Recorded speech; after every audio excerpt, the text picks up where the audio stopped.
The message from my mother came through at 11:27 p.m. The screen flashed once, illuminating the dark apartment. We changed all the locks. You don't have a home anymore. Let's see how brave you are now. For a moment, I just stared at it. The words didn't even seem real. My thumb hovered above the screen, as if it might burn me if I touched it. I read it once, then twice, then a third time until each word etched itself into my brain like ice-carving stone. I expected tears, maybe anger, maybe fear. But what came instead was something quieter, colder clarity. I didn't type a reply. I didn't call. I didn't break down. I smiled, because the truth none of them seemed to understand was that home wasn't a building. It wasn't theirs to take. And what happened next would rip apart the comfortable empire they'd built on greed, lies, and my obedience. I didn't regret a single second of it. If you've ever been used, drained, and discarded by your own family, the people who should have protected you, then you already know the flavor of this kind of betrayal. Hit that subscribe button of your soul, because this story isn't about revenge for revenge's sake. It's about justice delivered with paperwork and precision. It's about what happens when family greed meets legal strategy and loses. My name is Jessica Chun. I'm 28, a data-minded numbers nerd with a memory built for details, which turned out to be both my curse and my salvation. I grew up in a tidy 2-story colonial in Portland, Oregon, with white shutters on the windows and a maple tree that dropped red leaves every autumn. From the outside, anyone would have called us the perfect family. Inside those walls, perfection was a performance, and I was the stage hand keeping the show running. The exploitation started innocent enough, or what passes for innocent when you're too young to see patterns. I was 14 when my father started giving orders instead of requests. Jessica, grab the ladder. We're fixing the gutters. Or, Jessica, come hold the flashlight. Weekends disappeared into sawdust and sweat. While other girls experimented with makeup and gossip, I was sanding fences and climbing onto roofs. My palms were a patchwork of cuts from handling tools, too heavy for my age. My back ached constantly, but every complaint earned the same rehearsed response. "You're tougher than any son I could have asked for," Dad would say with a laugh. Roughing my hair like that erased the exhaustion. Mom would nod in approval. "Family helps family. Jessica, you're so handy. Amanda's delicate. Delicate." That was the family code for preferred. Amanda, my younger sister, was always the orchid in the sunlight, while I was the root holding the flower up through the dirt. I believe their stories, that manual labor built character, that this was love dressed as discipline. By 17, I was so indoctrinated that saying no felt the same as being cruel. Then the money favors began. Subtle at first. "Things are tight," Mom would sigh.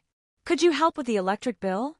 She said it as if she were asking me to pass the salt at dinner. Later came the mortgage payments, the unexpected expenses, the gentle manipulations that made me feel proud to fix problems that weren't mine. By 21, I realized my parents hadn't just accepted my help, they depended on it. I was the invisible income stream funding their illusion of stability while they quietly saved every spare cent for Amanda's future. When I asked about vacations or small luxuries, I was told those aren't priorities right now. Meanwhile, Amanda got a brand new car at 16, tuition paid in full for a private college, and an all-expenses-paid trip to Italy to study art, worked 12-hour shifts, balancing customer spreadsheets, while eating instant noodles at my desk.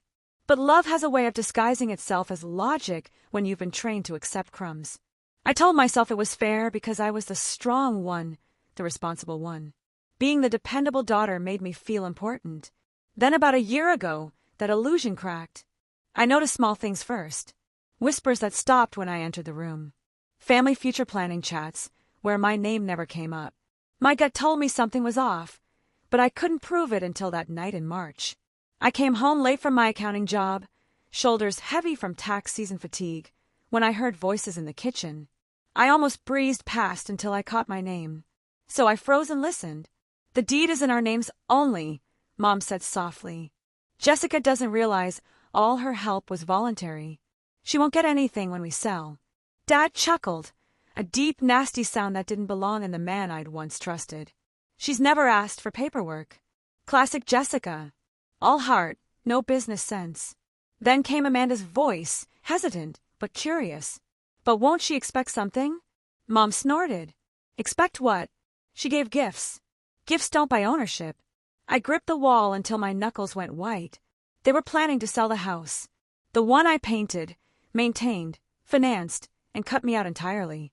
My own family scheming like mobsters dividing stolen goods. I didn't cry. I didn't confront them. Instead, I walked to my room, opened my laptop, and began to quietly build a case that would end them.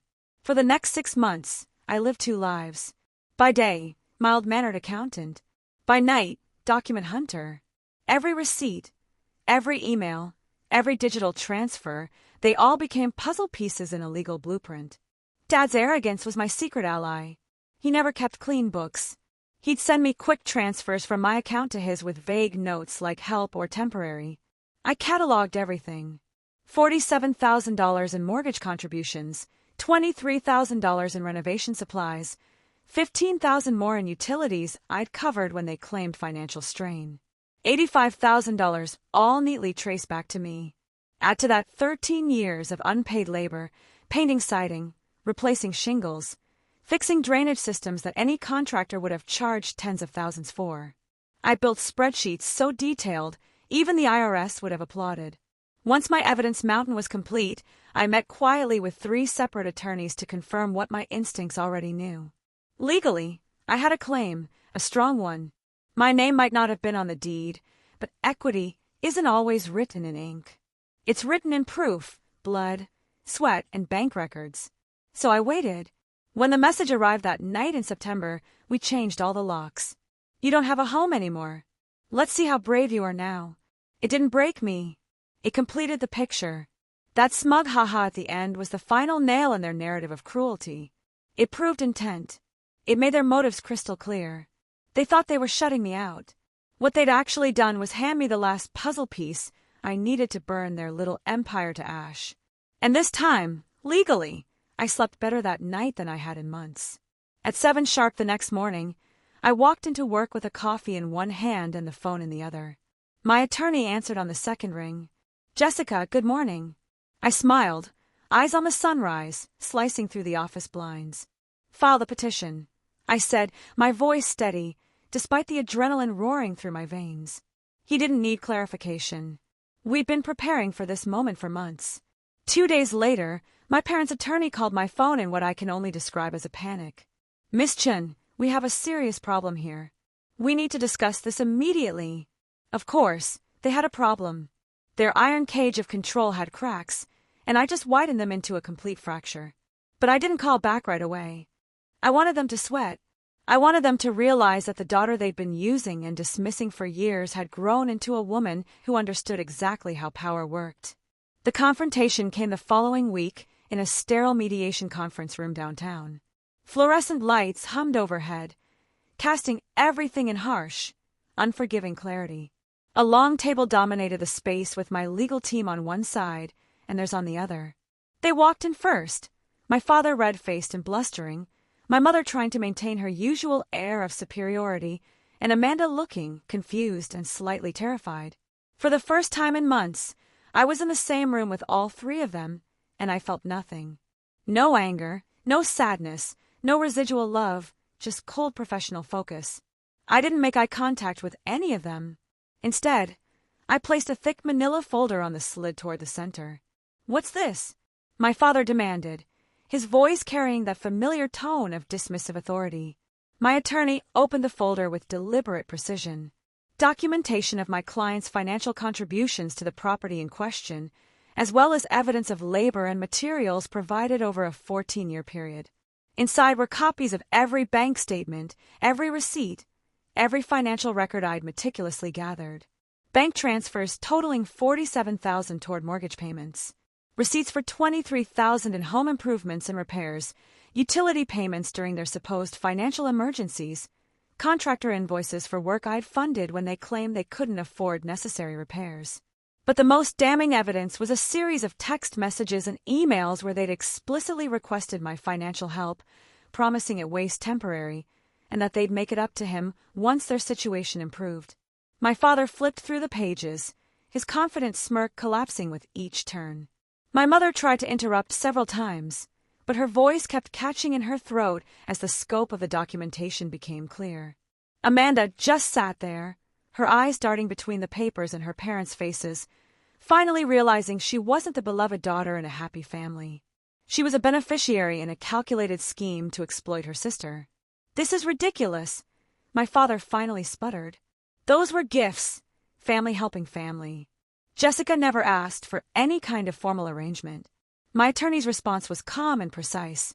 "Mr. Chun, these documents show a pattern of solicited contributions made under their presentation that they were temporary assistance during financial hardship. My client is evidence that you and your wife deliberately concealed your true financial situation while accepting these payments." He pulled out another set of documents, bank statements I'd subpoenaed, showing my parents' actual financial position during the periods when they'd claimed to need my help. They'd had substantial savings accounts and investment portfolios the entire time. Furthermore, my attorney continued, "The text message your wife sent to my client explicitly threatening to make her homeless demonstrates malicious intent to deprive her of the benefits of her contributions." The silence in that room was suffocating. I watched my parents' faces as the reality of their situation sank in. That house, their fortress, their kingdom, their weapon against me was slipping from their control. My mother tried to speak first, her voice shaky and desperate. "Jessica, honey, this is all a misunderstanding." You never meant for me to document everything," I interrupted, speaking directly to her for the first time since entering the room. "You never meant for me to understand property law. You never meant for me to realize I'd been subsidizing your lifestyle for years while you saved your own money for Amanda's future." My father's face turned an alarming shade of purple. "After everything we did for you, after raising you, housing you, feeding you, after using me as unpaid labor for 14 years, I cut him off. After taking $85,000, 0 cents, of my money under false pretenses. After planning to sell the house I helped build and maintain it without giving me a cent of the proceeds." My attorney laid out our demands with surgical precision. My client isn't seeking repayment of her contributions. She's seeking her rightful ownership stake in the property based on those contributions. Given the documented evidence of financial investment and labor, we're requesting a 50% ownership interest. The room exploded. My father started shouting about ungrateful children and legal extortion. My mother burst into tears, wailing about family loyalty and how I was destroying everything. Amanda just sat there in shocked silence, probably calculating how much her inheritance had just shrunk. But I remained calm, focused. I'd spent months preparing for this moment, and their emotional manipulations couldn't touch me anymore. When the judge signed the court order 6 weeks later, I stood outside the courthouse holding the official documents that gave me legal ownership of 50% of the property, not because my family had generously decided to include me, but because the law had recognized what they tried to deny. I'd earned my stake in that house through years off financial contributions and labor. The first thing I did wasn't move back into the house. That place was poisoned by too many memories, too many years of manipulation and exploitation. Besides, they'd changed the locks. Remember, they'd made it clear I wasn't welcome there. Instead, I forced the sale of the property. As a 50% owner, I had the legal right to demand liquidation if I couldn't reach an agreement with the other owners about the property's use, and since my parents had made it abundantly clear they didn't want to live with me, and I had no desire to live with them, sale was the only logical option. The house sold for $680,000, significantly more than they'd probably expected, thanks to all the improvements I'd funded over the years. My share came to $340,000 minus legal fees and taxes. But here's the beautiful part. My parents had been counting on that house sale to fund their retirement.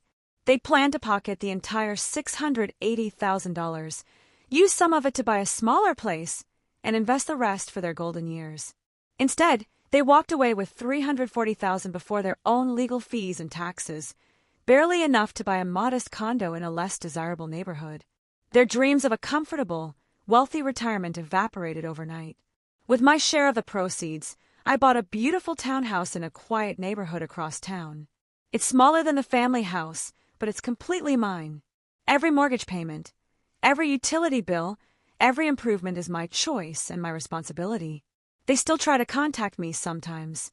My father sends emails full of guilt trips, After everything we sacrificed for you, this is how you repay us. My mother leaves voicemails dripping with false remorse. The family is supposed to forgive Jessica. You're going to regret this when we're gone. Amanda has tried to play mediator, suggesting family therapy and claiming she never knew about their plans to exclude me.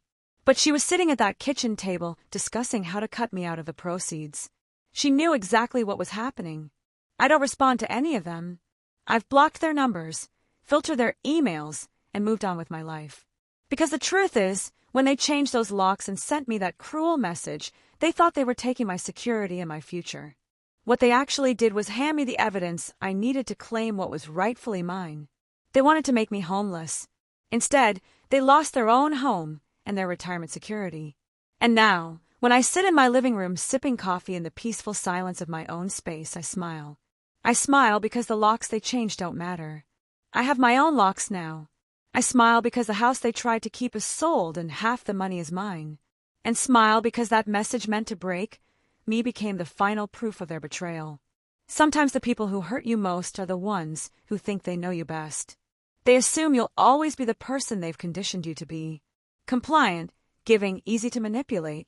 But people grow, people learn, and sometimes people fight back. If you enjoy this story, please subscribe to the Echo Tales YouTube channel and be sure to share your opinion about this story in the comments. We'd love to hear from you.